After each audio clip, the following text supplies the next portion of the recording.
tuzungumzie sasa kuhusiana na changamoto ambazo unapitia barabarani. Kumekuwa na vikwazo vingi sana barabarani, hasa watu ambao wanaendesha magari haya makubwa wanakutana na matatizo mbalimbali. Wewe kwa upande wako unazipuka vipi changamoto hizi? Mimi unazizungumzia vipi?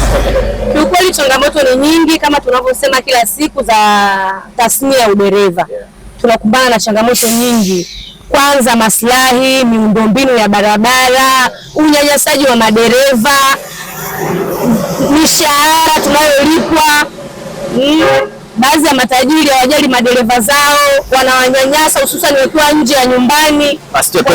Twende taratibu hapo, umetaja mishahara, umesema unyanyasaji, barabara mbovu. Tuanze kwanza kwenye unyanyasaji. Wewe swala la unyanyasaji unazungumzia kwenye lengo gani? Nalizungumzia hususan kwenye maslahi. Unakuta dereva ametoka safari, apewe staki zake kwa wakati.